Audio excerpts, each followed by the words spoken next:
రక్షింపబడిన వారం అయినప్పటికీ మనము ఏ రోజుకు ఆ రోజు ఎప్పటికప్పుడు మనము అనేక విషయాలలో ప్రభు యొద్ద నుండి ఆశీర్వాదాలు పొందుకోవడానికి లేదా నూతనమైన దీవెనలతో నింపబడటానికి మనం సిద్ధపడుతూ ఉండాల్సిందే. మనం అనుదినము సిద్ధపడవలసిన వారమే. దేవుని స్తోత్రం. సో నూతన సంవత్సర సిద్ధపాటు కొరకై ఈరోజు మనం ఒక వాక్యాన్ని చదువుదాం. 775 పేజీలో పాత నిబంధన గ్రంథము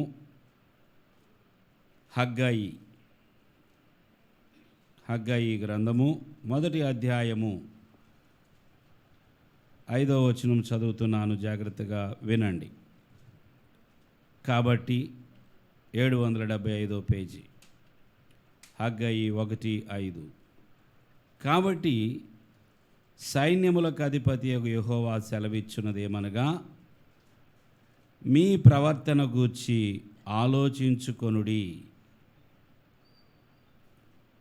7వ వచనము కూడా, కాగా సైన్యములకు అధిపతియగు యెహోవా సెలవిచ్చున్నదేమనగా, మీ ప్రవర్తనను గూర్చి ఆలోచించుకొనుడి. దేవుని స్తోత్రం చెల్లిద్దాం. ఈ మాటలు చదువుతూ ఉండగా ఒకే విషయాన్ని 2 వచనాలు 2 సార్లు చెప్పినట్లుగా మనం చదివి ఉన్నాం. 5వ వచనము 7వ వచనములో ఈ 2 వచనాల్లో కూడా దేవుడు తన బిడ్డలను వారి యొద్ద నుండి ఏం కోరుకుంటున్నాడయ్యా అంటే, దేవుని బిడ్డలు వారి ప్రవర్తన విషయమై ఏం చేయాలంట? ఆలోచించుకొనుడి. దేవుని బిడ్డలు వినండి జాగ్రత్తగా, వారి ప్రవర్తన విషయమై ఆలోచించాలి. మనందరికీ దేవుడు ఆలోచించే ఆలోచన శక్తిని ఇచ్చాడు. దేవుని స్తోత్రం. ఏముంది చెప్పండి మనకి? ఇక్కడ కూర్చొని ఇప్పుడు మీరు ఏదో ఆలోచిస్తున్నారు, అవునా కాదా? దేని గురించో ఆలోచిస్తూ ఉన్నారు. ఇక్కడ కూర్చున్నారు కానీ ఈ మాటలు వింటలా, ఏదో ఆలోచిస్తున్నారు. లేదా పాస్టర్ గారు ఏం చెప్పబోతున్నారో అని చెప్పేది వినుకోకుండా ఏం చెప్పబోతారో, ఇది చెప్తారేమో అది చెప్తారు. కొంతమందికి స్పీడ్ ఎక్కువ, అవునా? ముందుగానే వారు ఒక ఆలోచనకి వెళ్ళిపోతారు, ఇక అంతే. ఇప్పుడు నేను దేవుని మాటలు వినాలి, వింటున్నాను అని అనుకోరు. దేవుని బిడ్డలారా, మనం రాబోయే నూతన సంవత్సరమునకు సిద్ధపడటం కొరకై దేవుడిచ్చినటువంటి మాట ఏమిటంటే, సైన్యములకు అధిపతియగు యెహోవా సెలవిచ్చున్నదేమనగా, మీ ప్రవర్తనను గూర్చి ఆలోచించుకొనుడి. యెషయా గ్రంథం 9:6 మనకు తెలుసు. యేసు ప్రభు అంట, ఆయనకి ఇవ్వబడిన నామములలో ఆశ్చర్యకరుడు, ఆలోచనకర్త, బలవంతుడైన దేవుడు, నిత్యుడగు తండ్రి, సమాధానకర్తయగు అధిపతి. ఆశ్చర్యకరుడు గురించి మీరు కొన్ని రోజుల క్రితమే మీరు విన్నారు. యేసు ప్రభు ఆశ్చర్యకరుడు. దేవునికి స్తోత్రం. యేసు ప్రభు ఆశ్చర్యకరుడు అనే మాట విన్నారు కదా. సో మనము మరొక మాట జ్ఞాపకం చేసుకుంటే, ఆయన ఆలోచనకర్త. ఎవరంట? ఆలోచనకర్త. ఇప్పుడు నేను ఆలోచనకర్త గురించి ఆ మాట మీద నేను చెప్పదలుచుకోలేదు, కానీ యేసు ప్రభు ఆలోచనకర్త అనేది మనసులో ఒక ప్రక్కన పెట్టుకోండి. దేవుని స్తోత్రం చెల్లిద్దాం. ఎవరైనా ఆలోచనకర్త. అనేక సార్లు దేవుడు నాకు ఒక ఆలోచన ఇస్తే బాగుండు అని అనుకుంటారు కదా. దేవుడు నాకు ఒక తలంపు ఇస్తే బాగుండు అని అనుకుంటున్నారా లేదా? దేవుడు నాకు ఆలోచన చెప్తే బాగుండు, నేను ముందుకెళ్ళిపోగలను, నేను ఇక్కడ ఆగిపోయాను, ఇప్పుడు ఏం కావాలి నాకు? ఒక ఆలోచన కావాలి. చాలా ఫేమస్ సేయింగ్ స్టేట్మెంట్ ఒకటి ఉంది, ఒక్క ఆలోచన మీ జీవితాన్నే మార్చేసి. చూసారా? ఇది అందరికీ తెలుసు, ఇది బైబిల్ వాక్యం కాదు కదా, ఇది మీరు ఎన్నో చోట్ల విన్నారు, చదివారు. One idea changes your life. Idea phone వాళ్ళకి వచ్చిన ఐడియా అది. ఒక ఆలోచన ఏం చేసిద్దంట? జీవితాన్ని మార్చేస్తుంది. ఒక ఆలోచన నీ గమ్యాన్ని నిర్ణయిస్తుంది. నీకు కలిగే ఒక ఆలోచన గమ్యాన్ని నిర్ణయిస్తుంది. నువ్వు ఎక్కడ చేరుకోవాలనుకుంటున్నావో నీ ఆలోచనను బట్టి అక్కడ చేరతావు, లేదా నీ ఆలోచనను బట్టే నువ్వు చేరతావు అక్కడికి. సో ఆలోచించడం అనేది చాలా ప్రాముఖ్యమైంది. ఆలోచన లేనివారిగా మనం ఉండకూడదు, మనం ఆలోచించాలి. అయితే మన ఆలోచనను బట్టే మన జీవితం నడుస్తుంది అని మాత్రం మర్చిపోకూడదు. వారికి ఆ స్టేట్మెంట్ ఎలాగొచ్చిందో తెలియదు, కానీ వాస్తవానికి ఆలోచనను బట్టే మనిషి యొక్క జీవితం ముందుకు వెళ్తుంది. నీ ఆలోచన చాలా ప్రాముఖ్యమైంది. మనం ఏమని ఆలోచిస్తూ ఉంటాం? అనేక సార్లు కొన్ని చెడ్డ వాటిని గురించి ఆలోచిస్తాం, కొన్నిసార్లు మంచి వాటిని గురించి కూడా ఆలోచిస్తాం. అయితే మన ఆలోచన చెడ్డదైతే అన్నీ చెడిపోతాయి. మనము చెడ్డ ఆలోచనను మనం తీసుకున్నప్పుడు, మన ఆలోచన చెడ్డదైతే అన్నీ చెడిపోయినట్లే.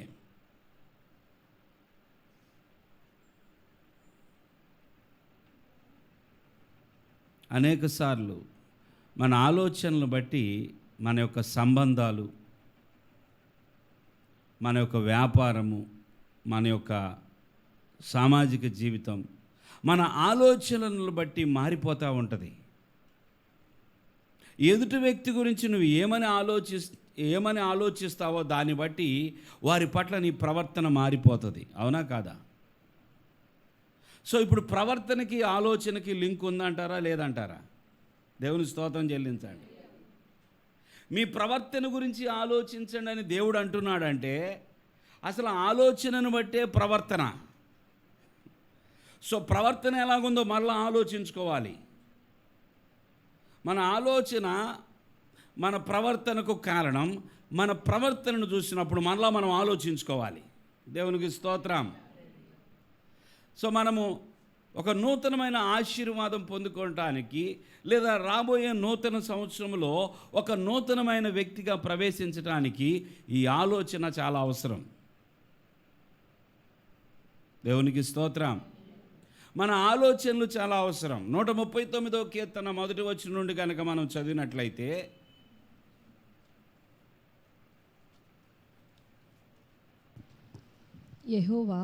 యెహోవా నీవు నన్ను పరిశోధించి తెలుసుకొని ఉన్నావు. పరిశోధించి తెలుసుకొని ఉన్నావు. నేను కూర్చునుట నేను లేచుట నీకు తెలియను. నాకు తలంపు పుట్టకమునుపే నీవు నా మనసు గ్రహించుచున్నావు. చూసారా? దేవుడు మనల్ని పరిశోధించి తెలుసుకున్నాడంట. దేవునికి స్తోత్రం. దేవుడు మనల్ని పరిశోధించి తెలుసుకున్నాడు. మనకి తలంపు పుట్టక మునిపే మన మనస్సును గ్రహించగలిగిన శక్తివంతుడు ఆయన. మనకింకా ఆలోచన రాకముందే, మనకింకా తలంపు రాకముందే చెప్పాలి, ఆయనకి తెలుసు. ఎవరికి తెలుసు? దేవునికి తెలుసు. చూడండి, రోజుకి కొన్ని కోట్ల రూపాయలు కాదు ఆలోచనలు ఎక్కడికి వస్తున్నాయి? అదేదో రూపాయలు వస్తే బాగుండేది. ఎన్నో కోట్ల తలంపులు. ఎన్నో ఆలోచనలు వస్తూ ఉన్నాయి. ఈ ఆలోచనలు ఎలాంటివో మనము ఆగి ఒక నిమిషం మళ్ళా ఆలోచించాలి. నీకు తలంపు పుట్టక మునిపే దేవుడు నీ మనస్సును గ్రహించుచున్నాడంట. ఇదిగో ఇంకొద్దిసేపటికి ఈ సహోదరి ఇలా ఆలోచిస్తుంది అని దేవుడికి ముందే తెలిసిపోతుంది. దేవుని స్తోత్రం. Is a sovereign God. ఆయన సర్వజ్ఞాని. ఆయనకి తెలియదంటూ ఏమీ లేదు. దేవుని స్తోత్రం చెల్లిద్దాం. ఎవరండి ఆయన? సర్వజ్ఞాని. మన నడక తెలుసు, మన పడక తెలుసు, మనం కూర్చుండట తెలుసు, మనము లేచుట తెలుసు. అన్నీ ఉన్నాయా లేదా అక్కడ? ఇంకొంచెం కిందకి వెళ్తే మనము మాట్లాడుట తెలుసు. మన మాట నోటికి రాకముందే మన నోట్లో నుంచి మన నాలుక ఇంకా ఆడకముందే మనం ఏం మాట్లాడబోతున్నామో దేవునికి తెలుసు. దేవుని స్తోత్రం. ఈరోజు నేను మీకు ఏ వాక్యం చెప్పబోతున్నానో, ఈరోజు దేవుడు నా మనసులో ఏం పెట్టాడో అవన్నీ కూడా దేవునికి ముందే తెలుసు. అవి తీసుకొచ్చి నా మనసులో పెట్టి వాటిని మాట్లాడించడం అదంతా చేస్తుంది దేవుడే. అయితే దేవునికి అన్నీ తెలుసు. దేవునికి స్తోత్రం. ప్రియులారా, మన ప్రవర్తన గురించి ఆలోచించమంటున్నాడు దేవుడు. దేవునికి స్తోత్రం. దేని గురించి ఆలోచించాలంటే మన ప్రవర్తన గురించి ఆలోచించాలి. ఎలాగుంది మన ప్రవర్తన అనేది ఆలోచించాలి. కొంతమందిని చూస్తున్నప్పుడు ఎంత మంచి ప్రవర్తన అండి, అసలు ఎంత మంచి బుద్ధిమంతురాలు, ఎంత మంచి బుద్ధిమంతుడు అన్నట్లుగానే ఉంటుంది ప్రవర్తన. లోపల అలాంటి ప్రవర్తన ఉండకపోవచ్చు. అవునా కాదా? చెప్పాలండి. బయటికి కనిపించేటప్పుడు ప్రవర్తన ఒక రకంగా కనిపించవచ్చు, కానీ లోపల వారి ప్రవర్తన అలాగా లేదు. అది దేవుడికి మాత్రమే తెలుసు. ఎవరికి తెలుసు? బయట ప్రవర్తన వేరు, లోపల ప్రవర్తన వేరు. మనిషిని అబద్ధం చెప్తున్నాడా నిజం చెప్తున్నాడా అని కనుక్కోవటానికి ఒక మిషన్ తయారు చేశారు కదా, మనందరికీ తెలుసు. అవి చాలాసార్లు చాలామందికి, హంతకులకు, లేకపోతే పెద్ద పెద్ద స్కామ్లు చేసిన వారందరికీ, వాళ్ళు పెద్ద పెద్ద కోటీశ్వరులైనా సరే, కొన్ని కోట్ల రూపాయలు స్కామ్లు చేసిన వాళ్ళందరికీ కూడా ఆ మిషన్ పెడతా ఉంటారు, లై డిటెక్టర్. అబద్ధాలు వాళ్ళని ప్రశ్న తర్వాత ప్రశ్న వేస్తూ ఉంటారు. వేస్తూ ఉండగా ఈ అబద్ధము చెప్పే వ్యక్తి యొక్క ముఖ కవళికలు మారిపోతాయంట, బ్లడ్ సర్క్యులేషన్ మారిపోయిద్దంట, అతనికి చెమటలు పట్టడం, లేకపోతే మాట తడబడటం, లేదా చూపు మారడం. అర్థమవుతుందా? మిమ్మల్ని వెంట వెంటనే పొద్దున ఎక్కడికి వెళ్ళావు, 9 గంటలు ఎక్కడ ఉన్నావు, 9:15 ఎక్కడ ఉన్నావు, 10 గంటలకు ఎక్కడ ఉన్నావు, ఎవరితో మాట్లాడుతున్నావు, ఇట్లా అడిగితే ఎన్ని అబద్ధాలు చెప్తారు?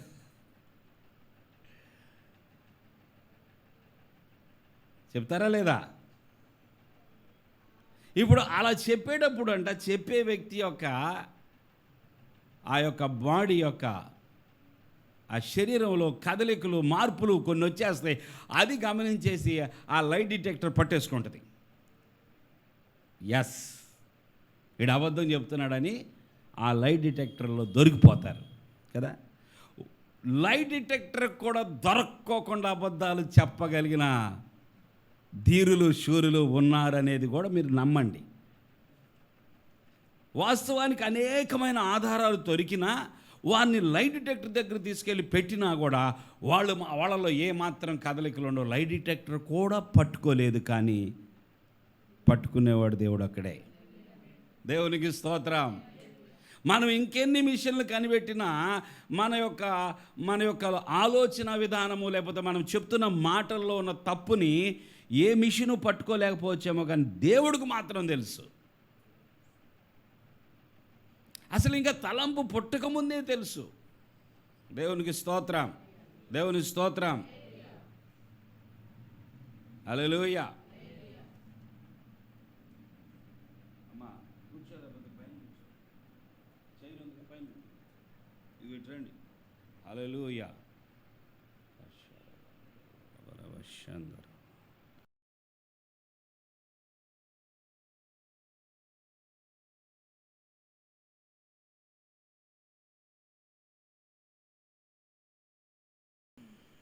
మన జీవితంలో మన ఆలోచన చాలా ప్రాముఖ్యమైంది. మన ప్రవర్తన గురించి దేవుడు చూస్తున్నాడు. దేవునికి అన్నీ తెలుసు. కొంతమందికి సమస్య ఒకటేంటయ్యా అంటే, కొద్దిమంది సానుకూలంగా ఆలోచించలేరు. ఎక్కువసార్లు ఎక్కువగా వ్యతిరేకంగా విరుద్ధంగా ఆలోచిస్తారు. వారి యొక్క ఆలోచన ధోరణి అలా ఉంటుంది. అర్థమవుతుందండి? కొంతమంది పాజిటివ్గా థింక్ చేయలేరు. అంటే పాజిటివ్ కన్నా ఎక్కువగా నెగిటివ్ థింక్ చేసేవాళ్ళు ఉన్నారు. ఇలా నెగిటివ్గా థింక్ చేసి లేదా విరోధంగా ఆలోచించడం వలన వారి జీవితంలో నష్టపోవడమే కాదు, ఎదుటివారి యొక్క జీవితాల్లో ఎంతో గొప్ప నష్టాన్ని కష్టాన్ని తీసుకొస్తారు.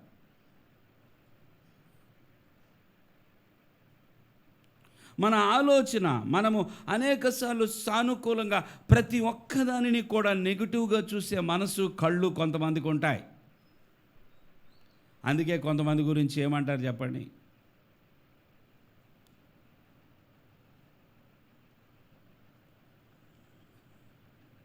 లోకమంతా ఎలా కనపడిద్దంట వారికి? పచ్చగానే కనపడిద్దంట. మిగతా వాళ్ళకి అలా కనపడదు, కానీ వారికి మాత్రం అలాగే కనపడుతుంది. వారి యొక్క ఆలోచన ప్రాబ్లం అది. దేవుని బిడ్డలారా, ఆలోచనలో ఉన్న సమస్య అది. నువ్వు ఇక్కడ కూర్చొని నువ్వేం ఆలోచిస్తున్నావో ఆ ఆలోచన దేవునికి తెలుసు. తర్వాత నీకు తెలుసు ఎలా ఆలోచిస్తున్నావో. నువ్వు చూసేదాని గురించి, నువ్వు తాకేదాని గురించి నీకు ఎటువంటి ఆలోచనలు పుడుతున్నాయో, నువ్వు నవ్వుతుండగా నీ ఆలోచనలు ఎలా పుడుతున్నాయో, నీవు నడుస్తూ ఉండగా నీకు ఎటువంటి ఆలోచనలో, నువ్వు చేతులు ఎత్తడం లేదా నువ్వు అలా ఇలా నీ కదలికల ద్వారా, ఎదుటివారి యొక్క కదలికల ద్వారా నీకు ఎలాంటి ఆలోచనలు పుడుతున్నాయో అది మన ప్రవర్తనకు దారితీస్తుంది. నీకు పుట్టిన ఆలోచనలు బట్టి నీ ప్రవర్తన, నీకు పుట్టిన ఆలోచనలు బట్టి నీ యొక్క నడక కాదు నడత. దేవునికి స్తోత్రం.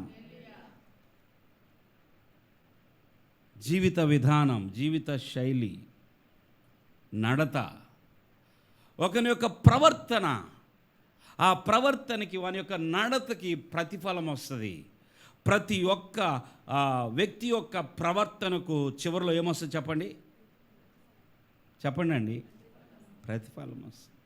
ఒక పని చేస్తే ఆ పని వల్ల ఎలా లాభం వస్తుందో, ఆ పని వల్ల ఒక సంపూర్ణమైన ఒక పని చేసినప్పుడు, ఆ పని ముగించబడినప్పుడు ఎలాగ మనకి అలాగ మన ప్రవర్తనకు ఈ సంవత్సరం అంతటి యొక్క ప్రవర్తనకు ఈ సంవత్సరం ఆఖరిలో దేవుడు ఏదైనా ప్రతిఫలం ఇవ్వాలనుకున్నారనుకోండి, ఆ ప్రతిఫలాన్ని మనం పొందుకుంటాం. ఈ 12 మాసములు మనము ప్రవర్తించిన ప్రవర్తన తీరు, మన యొక్క నడతను బట్టి ఈ 12 మాసముల యొక్క ప్రవర్తనకు ఒక ప్రతిఫలం వస్తుంది. అర్థమైందా?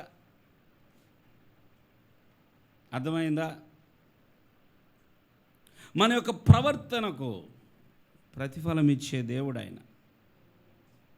మనం సానుకూలంగా ఆలోచిస్తున్నామా, ప్రతికూలంగా ఆలోచిస్తున్నామా, వ్యతిరేకంగా ఆలోచిస్తున్నామా అనేది దేవునికి తెలుసు. ఎక్కువసార్లు ఈ నెగిటివ్గా ఆలోచించే వారి యొక్క ఆలోచన వారి యొక్క ఆత్మీయ ఎదుగుదలను ఆపేస్తుంది. ఆత్మీయముగా వారు మరొక మెట్టుకు వెళ్ళలేకుండా ఉండటానికి కారణము వ్యతిరేకమైన ఆలోచనలు, విరుద్ధమైన ఆలోచనలు. నువ్వేమీ చూడవు, నీకేమీ రుజువులు లేవు, నువ్వు ఏది నిరూపించలేవు, ఏది నీ దగ్గర రుజువు లేదు. అర్థమైనా? నీకు లేదా నువ్వు నీ చెవులతో కానీ నీ కళ్ళతో చూడవు, కానీ ఎవరైనా డైరెక్ట్గా చూసిన వారు రుజువుతో నీకు చెప్పరు. అయినా కూడా నీవు మాత్రము వ్యతిరేకంగా విరుద్ధంగానే ఆలోచిస్తావు. విరుద్ధంగానే ఆలోచిస్తావు. ఇదే నెగిటివ్ థింకింగ్ అంటే. మన బిడ్డల్లో లేదా మనలోనే అది ఎక్కువగా ఉందేమో, బిడ్డల్లో కూడా అదే పాకిద్ది.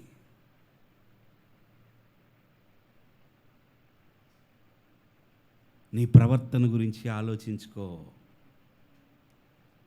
నీ ప్రవర్తన ఇలా ఎందుకుందంటే నీ ఆలోచన బట్టి. సో నీ ఆలోచన మారకపోతే నీ ప్రవర్తన మారదు. నీ ఆలోచన రూట్ ఎక్కడుందయ్యా అంటే, వేరు ఎక్కడుందంటే ఆలోచనలో ఉంది, ప్రవర్తనలో కాదు. ప్రవర్తన అనేది బయటికి పూసిన పూత, ప్రవర్తన అనేది బయటకు వచ్చిన కాయ. అది కాసింది, ఆ చెట్టు అది పండింది, అది కాయ కాసింది. దీనికి రూట్ ఎక్కడుంది? ఆ వేరులో నుంచి వచ్చింది దానికి అన్నట్టుగా మన యొక్క ప్రవర్తన అనే ఫలానికి, మన ప్రవర్తన అనే ఫలానికి వేరు ఎక్కడుందంటే ఆలోచన. దేవుని స్తోత్రం చెల్లించాలి. ఆలోచన. దేవుడే మనకు ఆలోచనకర్త అయితే, లేదా దేవుని బిడ్డలు మనకి ఆలోచనకర్తలు అయితే, దేవునికి స్తోత్రం. ఎవరైతే నీకు అనేకమైన ఆలోచనకర్తలుండుట నీకు మేలు. దేవునికి స్తోత్రం. బైబిల్ ఉందా? ఆ మాట ఉందా లేదా చెప్పండి. సామెతల చూడండి,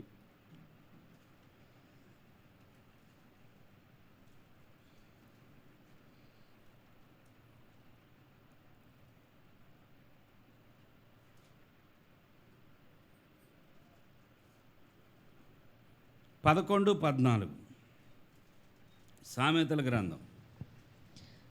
నాయకులు లేని జనులు చెడిపోవుదురు. నాయకులు లేని జనులు చెడిపోవుదురు. ఆలోచనకర్తలు అనేకులుండుట రక్షణకరము. చూడండి, చాలాసార్లు కొద్దిమంది యొక్క ప్రవర్తన ఎలా ఉంటుందంటే, నాకు అంతా తెలుసు, నేను ఎవరిని ఏం అడగను, నేను ఎవరి సలహా తీసుకోను, నాకు ఏది తోస్తే అదే చేస్తాను అని ముందుకు వెళ్ళిపోతూ ఉంటారు. అర్థమైందా? నాకు తెలియదంటూ ఏమీ లేదు అనుకుంటారు కొంతమంది. చాలా ఫీల్ అయిపోతూ ఉంటారు, నాకు అన్నీ తెలుసు. అసలు అడగటానికి, కనుక్కోవడానికి కూడా సిగ్గుపడతారు. ఆలోచనకర్త అని ఆయన ఉన్నాడని కానీ, ఆయన ఇస్తున్న సలహా నీకు ఆలోచనకర్తలు ఉండటం, నీకు ఒక నాయకుడు ఉండటం నీకు మేలు అని దేవుడు చెప్తున్నాడనే విషయము వారికి తెలీదు. నాయకులు లేని జనులు చెడిపోదురు, ఆలోచనకర్తలు అనేకులుండుట రక్షణకరము. కొన్నిసార్లు అసలు మొట్టమొదట ఆలోచనకర్త దగ్గర కూర్చొని వారికి ఆలోచనకర్తలు అవసరం లేదు. ఇక కేవలం అసలు ఆలోచనకర్త అయిన దేవుడితో లింకు లేకుండా, ఆయనతో సంబంధం లేకోకుండా కేవలం భూమి మీద ఉన్న ఆలోచనకర్తలతో సంబంధం ఉంటే చాలా ప్రమాదం.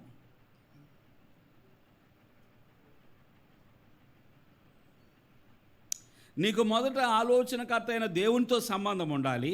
ఆ తర్వాత దేవునితో నడుస్తున్న వారిని నువ్వు చాలా జాగ్రత్తగా చూసి, ఇదిగో ఖచ్చితంగా వీరి దగ్గర ఆలోచన తీసుకుంటే, ఇదిగో ఈయన దేవుడు నాకు పెట్టిన నాయకుడిన ఈ నాయకత్వం కింద నేను ఖచ్చితంగా వర్ధిల్లుతాను, వీరి ఆలోచన దేవునికి వ్యతిరేకమైన ఆలోచన వీరు చెప్పరు అనే నమ్మకం నీకు కలిగినప్పుడు అలాంటి వారు నీకు ఆలోచనకర్తలుగా ఉండాలి. దేవునికి స్తోత్రం. అలాంటి వారి యొక్క ఆలోచన మనకి రక్షణకరం. హల్లెలూయా. ఆలోచన రక్షణకరం. దేవుని బిడ్డలారా, మనకి ఆలోచనకర్త ఉన్నాడు, ఆలోచనకర్తలు ఉండాలి అన్నది ఇక్కడ గమనించాలి. ప్రవర్తన విషయములో మనము ఆలోచించుకోవాలి. ఇదే మనకు రాబోయే నూతన సంవత్సరానికి సిద్ధపాటు. ప్రభువా, నా ప్రవర్తన నాయనా, నేను ఎలా ప్రవర్తిస్తున్నాను, ఆయన సన్నిధికి వచ్చి ఎలా ప్రవర్తిస్తున్నా, ఆయన సన్నిధికి, ఆయన మందిరముతో, ఆయన బిడ్డలతో ఎలా ఉన్నా, నేను ఆయన యొక్క సంఘములో ఎలా ఉంటున్నాను, ఆయన నాకు ఇచ్చిన సహవాసములో నా యొక్క ప్రవర్తన ఎలా ఉంటుంది. దేవునికి స్తోత్రం. ప్రియులారా, మనల్ని మనం మోసం చేసుకోవచ్చు, ఇతరుల్ని మోసం చేయగలం, కానీ దేవుణ్ణి ఎప్పుడు దేవుణ్ణి మాత్రం మోసం చేయలేం, మోసగించలేం. దేవుడు ఎప్పుడూ మోసగించబడడు.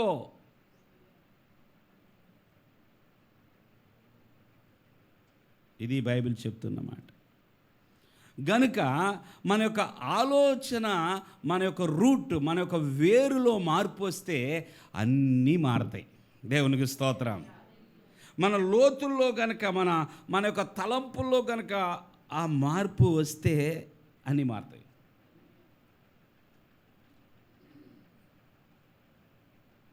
మన ప్రవర్తన గురించి ఆలోచించడానికి ముందు మన ఆలోచనలు అసలు ఎలా వస్తున్నాయి, ఎలా ఉంటున్నాయి చూడండి. మనస్సు మాట్లాడుతుంది. సాతాను ఆలోచనలు పుట్టిస్తాడు, పరిశుద్ధాత్మ దేవుడు కూడా ఆలోచనలు ఇస్తాడు. దేవుని స్తోత్రం. మూడు సోర్సెస్, 3 చోట్ల నుంచి ఆలోచన నీ మనస్సు నీతో మాట్లాడుతుంది. సాతానుడు ప్రేరేపిస్తూ ఉంటాడు, సాతానుడు ఆలోచన ఇస్తూ ఉంటాడు. పరిశుద్ధాత్మ దేవుడు వాక్యంలో నుండి నీకు ఆలోచనిస్తూ ఉంటాడు. దేవునికి స్తోత్రం. ఇప్పుడు నీ మనస్సులో నుండి వచ్చిన ఆలోచన అనేక సార్లు దేవుని పాదాల దగ్గరికి తీసుకురావాలి. నీకు అనిపించే ప్రతి విషయాన్ని ప్రభు పాదాల దగ్గర తీసుకురావాలి. నీ ఆలోచనలన్నీ ప్రభు దగ్గర తీసుకురావాలి. దేవుని స్తోత్రం. నేను నా ఇష్టం, నా ఆలోచన, నా మనసు, నా ఇష్టం, అది క్షేమం కాదు అసలు. ఒక సహోదరి, మీకు ఇంత ముందు కూడా చెప్పాను, ఒక యవనస్తురాలు ఒకరోజు, చిన్న వయసే ఆమె, అప్పటికి పిల్లలు అయితే పుట్టారు, పెళ్ళి అయింది. ఏమంటుందంటే, అంకుల్ దేవుడు నాతో మాట్లాడుతూ ఉన్నాడు అంటుంది. ఏం మాట్లాడుతున్నాడమ్మా అంటే, ఆత్మహత్య చేసుకోమని మాట్లాడుతున్నాడంట. ఎవరు? చూసారా? నువ్వు చనిపో, నువ్వు చనిపో, నువ్వు చనిపో అని చెప్పి రోజు స్వరం వినబడుతుందంట ఆమెకి రాత్రులు. కాబట్టి ఇప్పుడు నేనేం చేయాలి అని అందు అడిగి బతికిపోయింది ఆమె. దేవుడే మాట్లాడుతున్నాడు అని ఆ యవనస్త్రాలు ముందుకెళ్ళిపోతే ఉండేది కాదు. మరి ఇప్పుడు ఉందో లేదో నాకు తెలియదు, మాకు ఇప్పుడు లింక్లో లేరు, మరి నాకైతే తెలియదు. కానీ ఏం వినపడుతుందంట, నువ్వు చనిపో. ఇది సాతాను స్వరం. ఎవరి స్వరం ఇది? ఆమె అనుకుంటుంది ఈ స్వరాన్ని తీసుకెళ్ళి దేవుడికి పెట్టింది లింక్. దేవుడు చెబుతూ, పుట్టించిన దేవుడు ఒక రోజు వచ్చినప్పుడు ఆయన పిలుస్తాడు, అది తప్పదు. కానీ నువ్వు చనిపో, ఆత్మహత్య చేసుకో. చూసారా? నేను అన్నాను వెంటనే, అమ్మ నీతో మాట్లాడుతుంది దయ్యం. ఎవరు మాట్లాడుతున్నారు? దయ్యం. అపవాది సాతాను నిన్ను శోధిస్తున్నాడు. దేవుడు కాదు నీకు చెప్తుంది. నువ్వు చావు అని చెప్తాడా దేవుడు? చెప్తాడు ఎప్పుడైనా? దేవుడు చెప్పడు. అపవాది దూకు అంటున్నాడు యేసుప్రభు దగ్గరికి వచ్చే. వాడు ఎట్టంటాడు చూసారా? ఎక్కడి నుంచి దూకాలంట? ఉన్నారు అందరు ఇక్కడే? చెప్పండి. శిఖరం మీద, దేవాలయ శిఖరం మీద నుంచి కిందకు దూకు. దూతలు వచ్చి నీ పాదములకు రాయి తగలకుండా పట్టుకుంటే కదా. చూసారా? చావు అని చెప్పేవాడు ఎవడు చెప్పండి ఇప్పుడు? సాతాను. సాతానప్ప అని మీరు ఎప్పుడన్నా అంటున్నారో లేదో కానీ ప్రభు అన్నాడు. అది ఎక్కడి నుంచి వచ్చిందో ఆలోచన, అది ఎవరు మాట్లాడుతున్నారో నువ్వెందుకు గుర్తించలేకపోతున్నావు? వాక్యం చదవట్ల. వాక్యం లేనప్పుడు, లోపల వాక్యము ఉండనప్పుడు, అంటే వాక్యం చదువుతారు చాలామంది, ఆది కాడి నుంచి ప్రకటన వరకు ఎన్నిసార్లు అని చదివేసి ఉంటారు, కానీ ఒకటి ఉండదు లోపల. ఉండని కాడికి ఇంకెందుకు చదువుతున్నారు? కొంతైనా ఉండాలి కదా దేవుని బిడ్డలారా. వాక్యము లేనప్పుడు అది ఎవరి నుంచి వస్తుంది స్వరము? ఇది నా మనస్సు చెప్తుందా, ఇది సాతాను ప్రేరేపిస్తున్నాడా అనేది గ్రహించగలుగుతాం. మన మనస్సు ఉద్రేకపడిపోతూ ఉంటుంది చాలాసార్లు. ఉద్రేకం, చాలామందికి భావోద్రేకాలు ఎక్కువగా ఉంటాయి, వాక్యం తక్కువగా ఉంటుంది. ప్రతిదానికి కూడా వాళ్ళు అని ఉద్రేకపడతారు. ఆ ఉద్రేకంలో వాక్యం ఉండదు, అక్కడ లోపల సత్యం ఉండదు, ఉద్రేకం మాత్రమే ఉంటుంది. ఈ ఉద్రేక పరులతో కష్టం.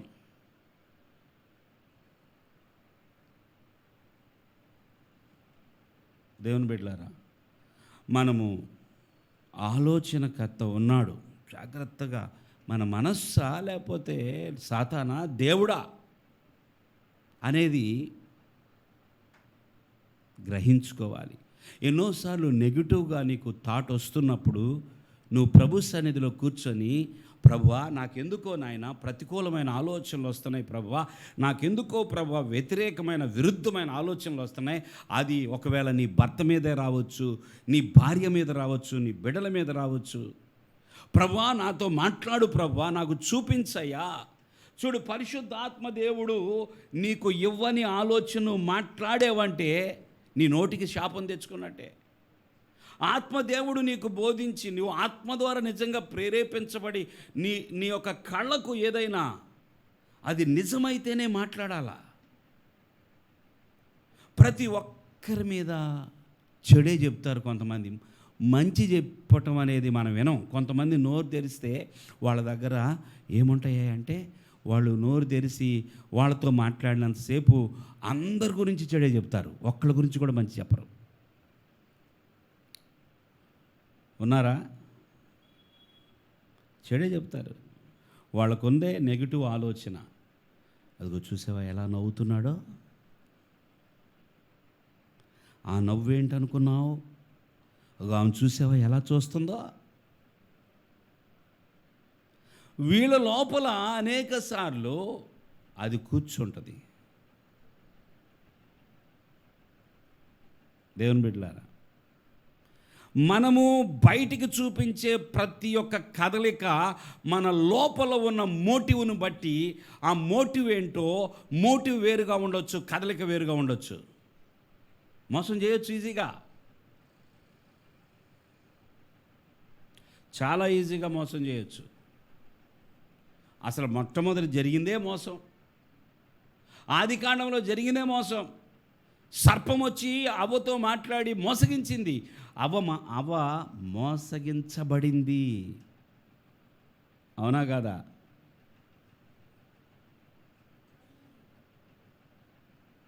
దేవుని స్తోత్రం. అందుకే జాగ్రత్తగా ఉండాలి. మనకు వచ్చే ప్రతి ఆలోచన విషయంలో మనము వాక్యం దగ్గరికి రావాలా. దేవుడా ఆలోచనకర్తవు నీవు కదా ప్రభువా, నాతో మాట్లాడయ్యా అనాలి. మన ఆలోచన మన ప్రవర్తనని నిర్ణయిస్తుంది. మన ఆలోచన మన ప్రవర్తనను నిర్ణయిస్తుంది. హృదయము అన్నిటికంటే మోసకరమైనది, అది ఘోరమైన వ్యాధి గలది, దాన్ని గ్రహింపగలవాడెవడు. ఇర్మియా 17:9. హృదయం ఏమిటంట? అన్నిటికంటే మోసకరమైనదంట, అది ఘోరమైన వ్యాధి కలది, దాన్ని గ్రహింపగలవాడెవడు. అలాగే 17:10 10వ వచనంలో, 9 చదివాను, 10వ వచనంలో, ఒకని ప్రవర్తనను బట్టి వాని క్రియల ఫలము చొప్పున ప్రతికారము చేయుటకు యెహోవా అను నేను హృదయమును పరిశోధించువాడను, అంతరింద్రియములను పరీక్షించువాడను. చాలు. ఒకని ప్రవర్తనను బట్టి వాని క్రియలు. అర్థమవుతుందా? ఆ వాక్యాన్ని చూస్తున్నారా, వింటున్నారా? ఒకని ప్రవర్తనను బట్టి వాని క్రియల ఫలము చొప్పున ప్రతీకారం వస్తుంది. సో క్రియలు ఎలా మొదలవుతాయో తెలుసా? ఏ క్రియ అయినా ఆలోచన. చెప్పాలండి, దేన్ని బట్టి? ఒక ఆలోచన మనలను ఒక క్రియ చేపిస్తుంది. ఆ క్రియకు ఒక ప్రతిఫలం వస్తుంది. ఆలోచన, క్రియ, ఫలం. చెప్పండి అందరూ, ఆలోచన, ఫలం. చూడండి, ఇక్కడ ప్రభు ఏమన్నది? ఒకని ప్రవర్తనను బట్టి వాని క్రియల. ప్రవర్తన అంటే ఏంటి? క్రియలన్నీ కలిపితే ప్రవర్తన. క్రియలన్నిటిని మూట కట్టడమే ప్రవర్తన. మనం చేసే పనులు చూడాలి. నా మాటల మీద మనసు ఉంచాలి, దయచేసి నా మాటల మీద మనసు ఉంచండి.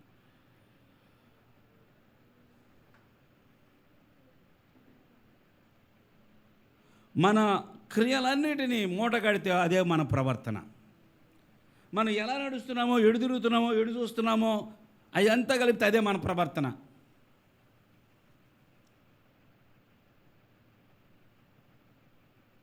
మనం ఏం చేస్తున్నామో అదే మన ప్రవర్తన. సో ఒకని ప్రవర్తనను బట్టి వాని క్రియల ఫలము చొప్పున ప్రతీకారము చేయుటకు యెహోవాను నేను హృదయమును పరిశోధించువాడను, అంతరింద్రియములను, ఎముకల్లోని మూలుకు కూడా తెలుసు ఆయనకి. దేవుని స్తోత్రం. హృదయము అన్నిటికంటే మోసకరమైంది, దాన్ని గ్రహింపగలవాడెవడు? కానీ దేవుడే. హృదయాన్ని గ్రహించగలిగిన వాడు దేవుడే. ప్రతీకారం ఉంటుందంట. ఇదిగో త్వరగా నేను వచ్చుచున్నాను అంటున్నాడు దేవుడు ప్రకటన గ్రంథంలో. ఏమంటున్నాడు? ఇదిగో నేను త్వరగా వచ్చుచున్నాను, వాని వాని క్రియల చొప్పున ప్రతి వానికి జీతం ఇచ్చుటకు. దేవునికి స్తోత్రం. దేవుని దగ్గర జీతం ఉన్నదంట. ఏమున్నది చెప్పండి? ఈ జీతము, ఈ బహుమతి, లేకపోతే ఈ యొక్క ఆశీర్వాదము దేనిని బట్టి? క్రియలకే, మన క్రియలకే. అందుకే దేవుడు ప్రవర్తన జాగ్రత్త, నీ ప్రవర్తనను గురించి ఆలోచించుకో. నీ ఆలోచన బట్టే నీ ప్రవర్తన వెళ్తుంది, కానీ ఆ ప్రవర్తన యొక్క ఫలము చూడు కదా. పొయ్యి మీద పాలు పెట్టారు, హై ఫ్లేమ్ పెట్టారు. బయటికి వెళ్ళి చెత్త పాడేసి వద్దామని వెళ్ళారు. వచ్చేలోపు పాలు లేవు. ఉంటాయి ఆ పాలు పెట్టి హై ఫ్లేమ్ పెట్టి బయటికి వెళ్ళి చెత్త పడేయాలనుకుంటే ఎలాగా? ఆపనన్నా ఆపాలి, లేదా సిమ్లో అన్నా పెట్టాలి. సో మనము బయటికి వెళ్ళి చెత్త పడేసి రావడము అనే ఆ క్రియకు వచ్చిన ఫలం ఏంటి అంటే పాలు పొంగిపోయినాయి.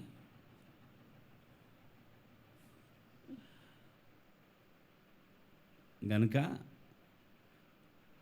మన ప్రవర్తన గురించి ఆలోచించాలి, మన ఆలోచనల గురించి ఆలోచించాలి.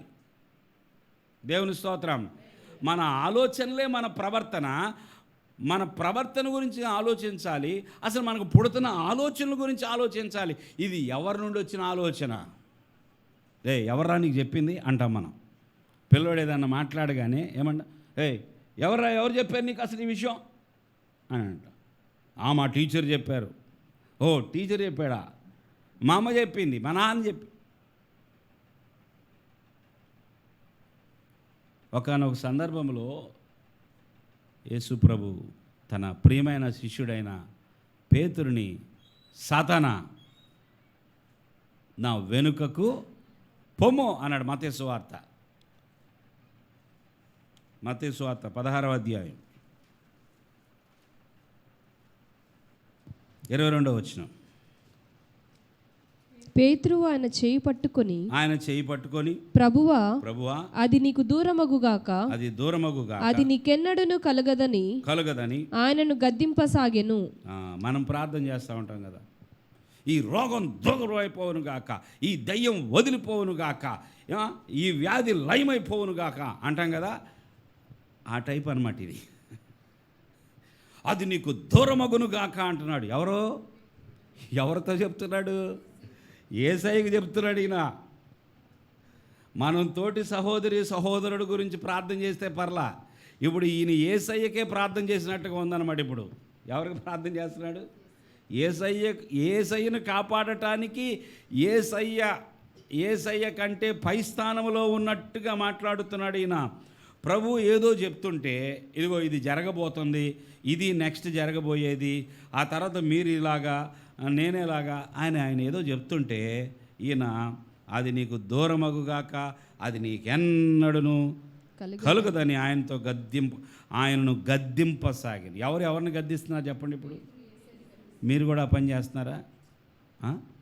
ఎప్పుడు యేసయ్యని గద్దించట్లేదా?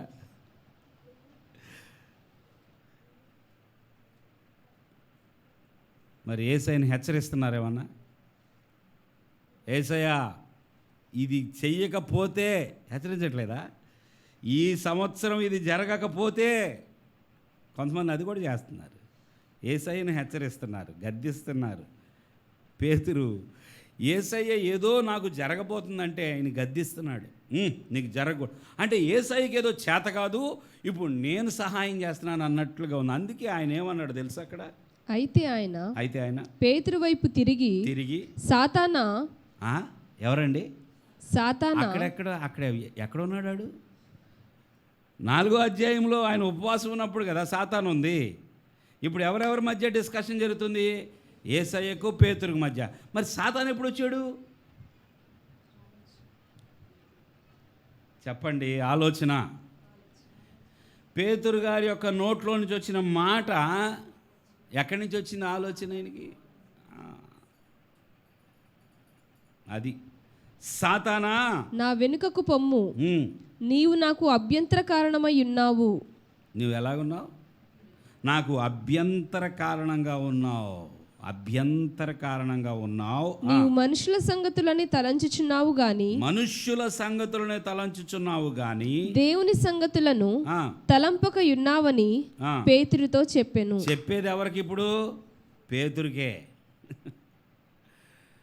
ఎవరికి చెప్తున్నాడు యేసయ్య? పేతురు చెప్తున్నాడు. సాతానా నా వెనక్కపో అని చెప్పి చెప్తుంది ఎవరికి? పేతురుకు చెప్తున్నాడు.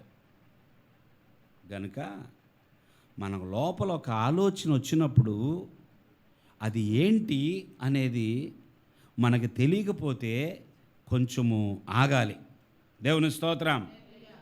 మనకు వచ్చే ఆలోచనలను మనము దేవుని యొక్క పాదాల దగ్గర తీసుకురావాలి. ప్రభు ఈ ఆలోచన ఇది కరెక్టేనా నాయన, నీ దృష్టికి యోగ్యమైనదా? అనేక మంది భూమి మీద దేవుణ్ణి ఎరగని వారు వారికి తోచిన ఆలోచన ప్రకారం వెళ్ళిపోతూ ఉంటారు. వారి ద్వారా జరిగే కీడు, వారి ద్వారా జరిగే పాపము అది భూమిని నింపేస్తుంది, విస్తరిస్తుంది. కానీ దేవుణ్ణి నమ్మానని చెప్పి మనము ఆలోచన విషయంలో బ్రేక్స్ వేసుకోకపోతే, బ్రేకులు లేని బండి ఏమైంది చెప్పండి? యాక్సిడెంట్. బండి ఎక్కగానే బ్రేక్ పడుతుందా లేదా ముందు చెక్ చేసుకోవాలా? కాస్త దూరం వెళ్ళిన తర్వాత చెక్ చేసుకున్నాం అనుకోండి, డాష్ అయిపోయింది.